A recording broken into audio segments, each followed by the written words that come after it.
Caroline Björkeli-Gravdal has been here so many times, like I said on the start line there, going for her 10th individual medal at these championships today across the age group. She's been such a star, 2 times a champion in 2021 and 2022. In 2015, 16, 17 and 18 she won bronze, stepped up to silver in 2019, and obviously, as I said, those 2 goals following on. Can she go for 3 in a row?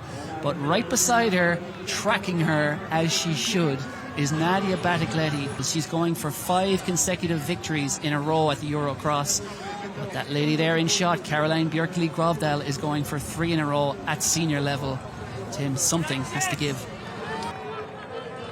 There's that gap opening now to Baticletti, and you just get the sense with Gravdal, she knows this game so well. And there it is, you saw that look over her left shoulder. That was not at Donnelly, that was at Baticletti, and that will fill her with confidence.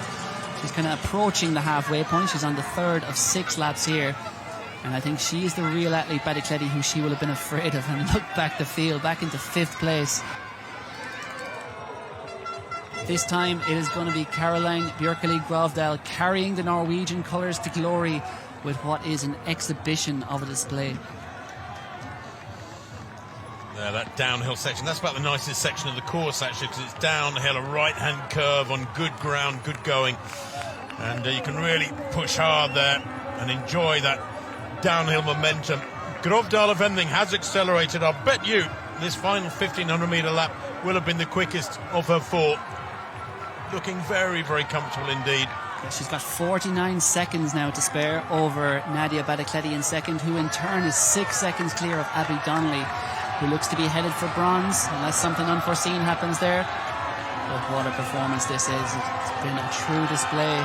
As we see, that gap looks to be growing. Nadia Baticletti now, this is kind of her wheelhouse. Inside this last kilometre, she will be kicking in hard, Nadia Baticletti, but a brilliant run from Abby Donnelly. That's going to be such a well-deserved bronze medal. And in the background there, you see Fionnuala McCormack on her way to 4th. Not quite enough for a medal today, but Fionnuala McCormack with 18 appearances at the European cross-country. That's a record for a female athlete. It's only 1 behind Ukraine's Sergei Lebed, and we'd expect her, I'm sure, to come back next year at the age of 40, given she's still in contention for medals at the age of 39. But Caroline Björkeli-Gravdal, she can now see the finish. Every step she takes in this direction will be a step that takes her closer towards the line and towards her 3rd senior European cross-country title.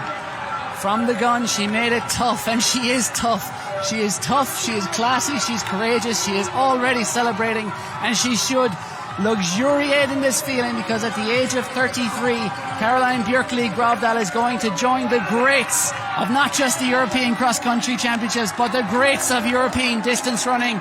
Norway is back on top, and Caroline Björkeli-Gravdal with an exhibition, a masterclass here in Brussels. Yeah, as if she needed to write another line on the most astonishing CV. But she has, and in dramatic style, a truly dominant run. 33.40, Baticletti. Well, I'll tell you what, her first effort in the senior ranks, Carl, and she's done really well here to battle through a bad patch in the middle of the race to come through for this silver. And how much ground has she opened up on Abby Donnelly, who suffered under this last lap or two, to secure this silver.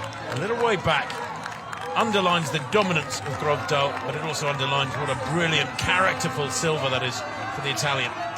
Absolutely, and Abby Donnelly, I'm sure, will be overjoyed. Yes, it looked like silver for a lot of that race, but her first medal at the European Cross-Country Championships will leave her joyous on the way home. 9th last year, 3rd this year, and a very welcome piece of excess baggage on the flight back to Britain for Abby Donnelly.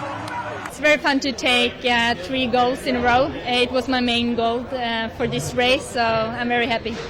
Yeah, I just suddenly got the gap. I didn't try to get it, but I just tried to push every lap, just trying to find a pace that I could manage to run to the finish line. So I wanted a fast race, just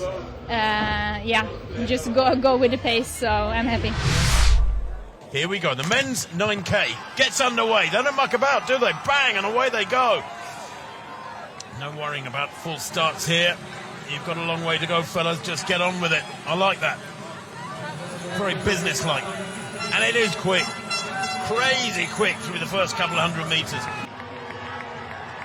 But Shrub now turning the screw, 21 minutes on the clock, and I get the impression he's trying to break Milner here. Mira sticking to the task, is a little bit isolated, that Belgian pairing closing on him. There's Cripper, he's moved up a little bit, he's in the top 10, Cripper, is he about 8th, I think? 1, 2, 3, 4, 5, 6, 7th, he's actually in 7th now as Cripper.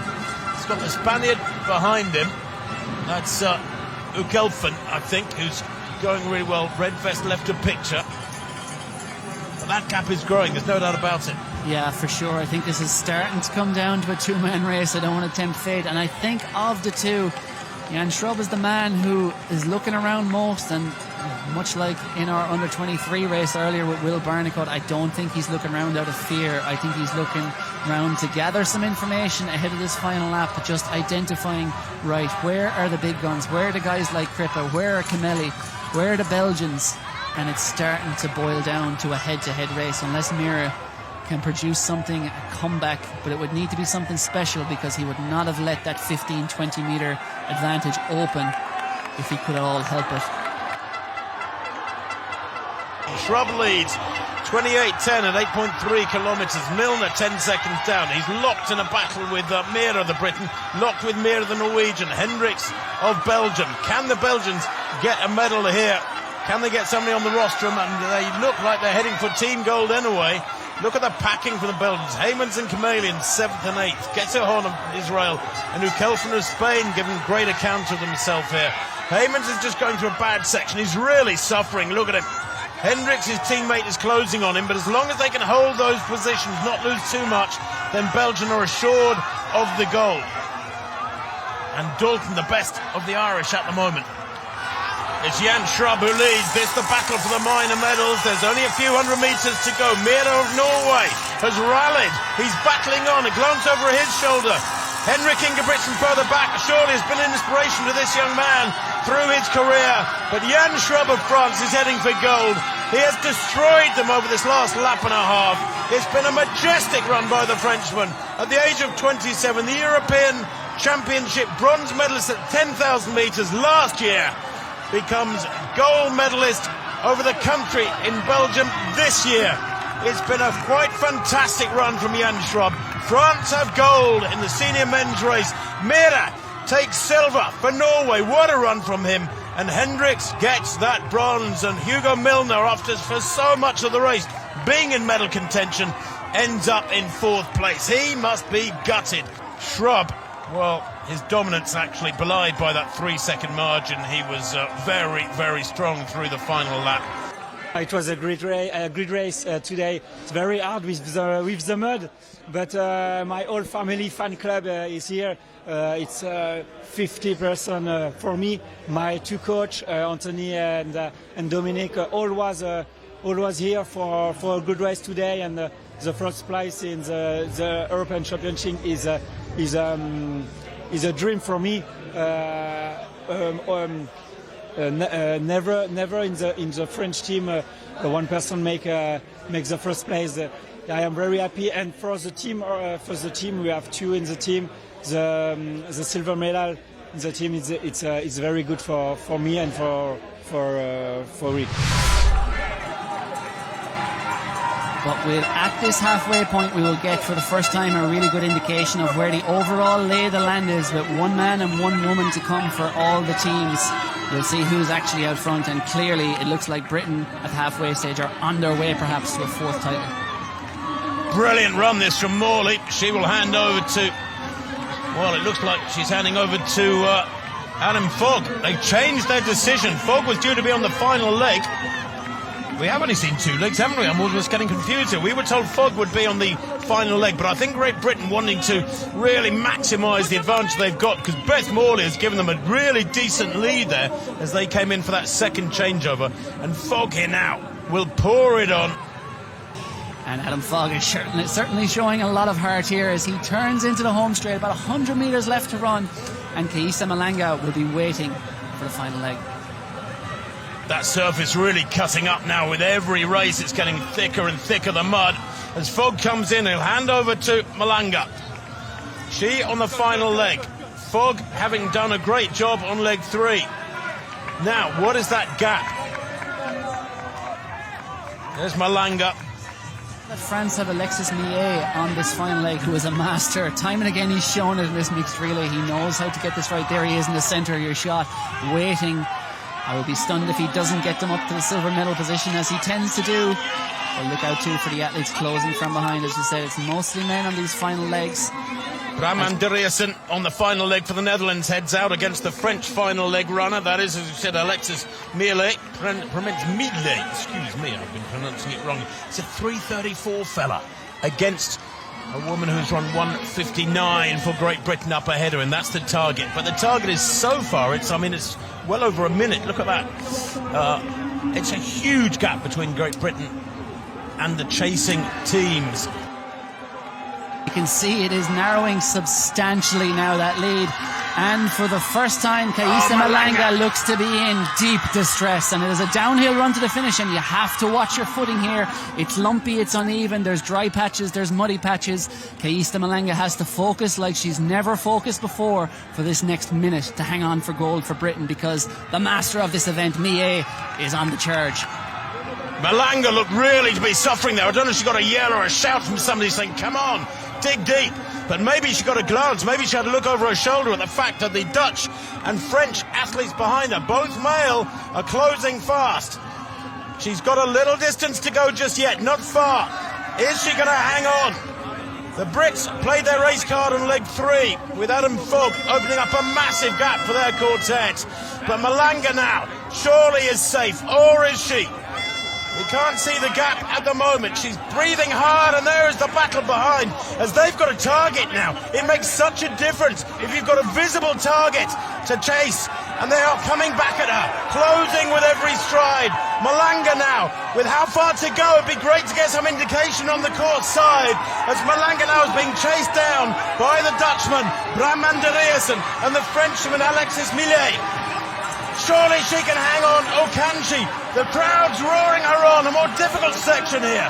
The mud is deepest in this final section, as Malanga, trying to hang on for Great Britain, takes the long line round the outside, and I'm not sure she's going to make it. Here they come. The Netherlands in second, France in third. The British played their ace card and has come unstuck in the final few metres. Malanga not with the strength here today. She's given absolutely everything, but you called it right, Carl, because Millet has produced the speed there for the French, and they will win the mixed relay here in Brussels. Brilliant running from Millet on the final leg there. Perfect judgment. Gold for France, silver for the Netherlands, and bronze for Great Britain. Malanga, there was nothing more she could do. She gave 101%. It created fascinating jeopardy over the final couple of minutes, but the French come out on top, and don't you know it from these pictures.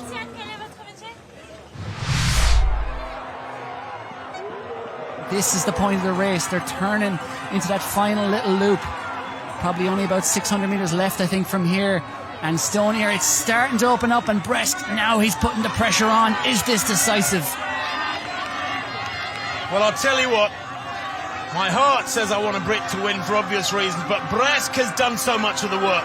He's led the vast majority of the race, the Frenchman. He's really applied the pressure lap after lap. He's the one who's put in the hard effort, and he now looks to me like maybe he's got rid of Stonier. Matt Stonier, the 22-year-old who has fabulous speed, the quickest in the race at 1,500 metres, 8th last year, has now got a gap of about 7 or 8 metres between him and the leading pair. He's in bronze medal position and looks safe for that. But Bresk from Will Barnicot, the under-20 champion last year, surely he can't come back straight away and win the under-23 title, as Valentin Bresk kicks on now and into the home straight, more or less. He doesn't have the same strength as Barnicot, who is tucked in there and glances over his shoulder. Now, is that telling? Is Barnicot worried about what's going on behind him instead of what's going on around him? He's in the lead now for the first time. It's absolutely the first time that Britain has got his nose in front, but Bresk has now got a target. Sometimes it's maybe better to be a metre behind somebody than a metre in front of them. Stonier too is chasing hard. The gap behind this first three is massive because of the battle going on between them. But Barnicot here has got to stay focused. got to keep his head down and drive for the line, and Breska's got a target. He's worked so hard, the Frenchman, lap after lap, and he's not giving up. No chance for Barnicot here to relax as they come towards the line, and the Frenchman is coming back at him. Valentin Bresk is pushing hard to try and catch Will Barnicot of Great Britain. It's going to be Barnicot, though, who takes gold for Great Britain in the men's under-23 contest. Absolutely brilliant racing here in Brussels. Britain, France and Britain get bronze, a fabulous bronze medal for the miler, Matt Stonier, and fourth place battled out fiercely there between the Spaniard and the Norwegian. Goodness me, let's take a look at who got that one. Tim, you said with about 300 metres to go there, is Will Barnicot looking behind because he's struggling? And I thought the same thing as you, but I think as the next few seconds played out, it was quite clear that Will Barnicot was not looking behind in terms of being caught in the race for silver. He was looking around to check where Matt Stonier, his British teammate, was with that vicious 1500 metre speed he has, because I think at that point he knew he had Valentin Bresk's number. Under 20 champ last year by about a metre or two. Under 23 champ this year by a metre or two. So Megan Keith then, if anything has accelerated. I talked a few minutes ago about her sort of incredible evenness of tempo. 5:28 for the two previous 1500 metre laps. 1 minute 18 the gap now. Her last lap was 5:27. A gap now over the opposition. 1 minute 18. This surely is going to be the biggest winning margin in any race ever at the European Cross Country Championships. Do you want to know something, Tim? It's not only the biggest winning margin, it is exactly with one lap to run double the second biggest winning margin ever. Emily Muller in 2019 won this by 39 seconds, and Megan Keith with double that advantage and still 1500 metres to run. And look at her, she is not slowing down. Does make you wonder what she'd have done if she'd been in the senior race, doesn't it? I mean, you know, that'll come in a couple of years' time, but she'd have given a pretty good account of herself. Yeah, Viciosa there of Spain hanging on well, and as I mentioned, the Lithuanian Karina Skaita is still holding on strongly, but these two Finns, as it's been, if we take Megan Keith out of it, they've been from the start two of the strongest athletes, the two strongest athletes in that chasing pack, and they do not look like they're going to surrender anything. And Megan Keith, that's the first time in almost 7 kilometres of running we've seen a smile on Megan Keith's face, and as much as she's no doubt hurting, I'm sure she could have tempo ran her way to victory here, because Megan Keith, 21 years old, the Scot, is on fire here, and I think sometimes you just have to stand back and applaud, and that's what the crowd is doing here. The non-British crowd, they can, it's almost scarcely credible how far in front she is. You know, she will pass, and then they have, there it is, 85-second advantage. She's not just going to have the biggest winning margin ever, it's going to be more than double. It might even go out over 90 seconds by the time this race ends. Megan Keith, European under-20 champion 2 years ago, silver last year. That is very much going to be upgraded to gold, and what a feeling this must be. It was a sprint finish 2 years ago when she won that gold in Dublin. It's going to be nothing of the sort. High-fiving her way. She's almost in the home stretch. She wants to do a bit of steeplechase and she can jump that Gruyere sign. But she's out. She's catching sight of the finish. And Megan Keith, there'll be lots of senior success in her future. But for today, it's about under 23 gold for the Great Britain. Megan Keith, magnificent. And you're right, that winning margin, well, it's going to be pushing 2 minutes by the time the rest of them come through. That is superhuman. Brilliant run by the first of the Flying Finns. Not far back at all, and just hanging on there is Blomqvist. She is going to take the bronze medal, fighting for every step because she was being closed down on by Maria Viciosa of Spain. The Finns drop, exhausted, and indeed it was Monin in there taking the silver, Blomqvist in third, Viciosa in fourth, and the winning margin 1 minute 23 seconds. Unbelievable. I think I knew going into the last lap, I had kind of disasters aside, I had built up a margin that I could afford to enjoy it. So I could I was still working hard and trying to keep my momentum, but it was fun to be able to enjoy it out there with all the support out on the course. And it's down to 2 up front unless Nick Griggs can produce a miraculous comeback. And now we see Laros for the first time really start to test Axel Van Christensen. He has the speed, he has the gears. Careful around this corner, it can get a little tricky. We see Christensen maybe just stealing the meter there. Laros just playing it a little safer, but they're going to turn out of this little short loop, this 300 metre or so loop, back onto the main perimeter lap. That was really interesting. Laros used an area of better surface to accelerate and snatch a couple of metres on Christensen into the muddy sections. I suspect the Dane will do better, but Laros absolutely maximising the opportunity to get away and push hard on this surface. Look at that, it's like the Tour de France there as the course narrows. They run through deep crowds to either side, and the neighbouring country, Netherlands, are out in force here to cheer this star. I dare say he might not just be a star of Dutch athletics, but perhaps of Dutch sport. He could become a household name in the years ahead. It's a curse of the sport that so often we overhype young athletes, but when it comes to what Niels Laros is doing at his age, it really is not hyperbole, because he is a very, very special talent. Christensen is trying his best to close in, and you can see Laros is certainly hurting. Nick Griggs looks to have a lock on the bronze medal at the moment, possibly leading Ireland to silver. If some of their athletes come through, they might just challenge for gold. Jonas Stafford is up to 12th, Mel Murphy in 7th. But now Niels Laros is on the final run to the finish. Only a couple hundred metres to run from here. It's downhill, as you can see there. He is using the best ground. He is taking that wider line to make sure all that calibre, all that power, all that speed can be put into the surface and returned. He checks behind him. Christensen is raising a kick. He is rising to the challenge here, but I don't think he's going to be able to outkick this man. There are not many athletes, or can he? He is drawing up towards Niels Laros. Does Laros have another gear? He's going to need it. Axel Van Christensen, this will be an amazing upset, and Axel Van Christensen has turned over the favourite. The Great Dane regains the title in Brussels. Wow! There is no other word for it. Talk about mind over matter. That was fantastic. Griggs comes home for a brilliant bronze for Ireland, and Ireland doing well in the team race, by the way. We'll update you on that as quickly as we can. But that is one of the most spectacular cross-country finishes I've seen in many a year. Unbelievable. You see it there, the replay. Laros saw him coming. That's not going to be an excuse. I think the legs were just gone and they'd been sapped. And this is like we talked about, that first 2 to 3 kilometres by Axel Van Christensen. That's where they finally came off. I'm sure Axel Van Christensen, as you're running into that last 800 metres, would have thought, I'm not going to outkick this man, probably. But the damage he did early, he had put the sludge in Niels Laros's legs, and that's where it paid off.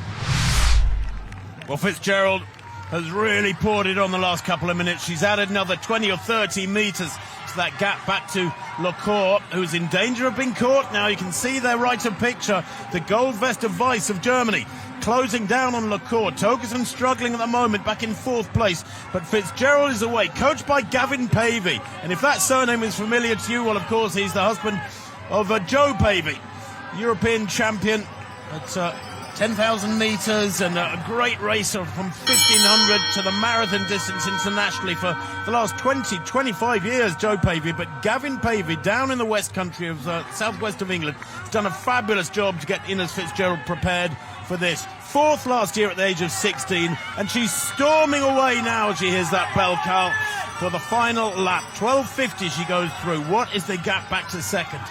11 seconds, and it's only extending. I'd be surprised if that doesn't double over the next lap, because Ines Fitzgerald is moving faster now than it looks like she's moved at any point in the race. It continues to grow, that gap. She is 7 for 7 in cross-country races this year, and barring calamity over this last 1,400 metres, Ines Fitzgerald is going to be 8 for 8, and the European under-20 champion, the Exeter athlete, is putting on an exhibition. But it is still Lecour in second, Weiss hanging on to third. It's going to be a great dust-up for the minor medals between Weiss, Togerson and Lecour. As we see, Britain in firm command of the team race with 3 in the top 11. Ireland look to be in second, but we'll get those once 3 athletes go through for each team. We'll have the official standings with 1 lap to run. But listen to the screaming and the yelling. The passion in cross-country is off the chart, and rightly so here in the Belgian capital. As Ines Fitzgerald of Great Britain heads towards the finish line, it has been a majestic, dominant, determined run for this first gold of the day. She will be crowned European Under-20 cross-country champion. Quite brilliant running for the young athlete from Exeter. She takes the win there unofficially in 18:20, and the gap behind her is massive. But who's going to get the minor medals? The battle continues. Torgersen it is, who has fought through, really determined running from the Dane. She's going to take second place, albeit about 18:38 her time unofficially. And Lacour does get reward for that brilliant chasing. She's the only athlete who lived with Fitzgerald through the first half of the race. She comes home in about 18:50, and Weiss, the cruelest position of all, fourth there, just a few seconds down. Yeah, 6 British winners of this race in the past. Steph Twelve, Charlotte Purdue, Charlotte Dale, Amelia Goretzka, Harriet Knowles-Jones and Megan Keith. And to that list we can add a magnificent 7th, Ines Fitzgerald, putting on a show here at Lincoln Park in Brussels. To lead the whole way and then to come out on top was definitely something I wanted. And from last year leading at the beginning and then coming away with 4th was definitely not what I wanted. So yeah, really, really pleased with this year's performance. Yeah, I think racing experience is what you need, and just the confidence to know that you can pull through and you don't need to go out and destroy everyone in the first few laps of the course, and just you can wait, hold it, and then push on in the later stages, which yeah is what I did today, and I'm really happy with that.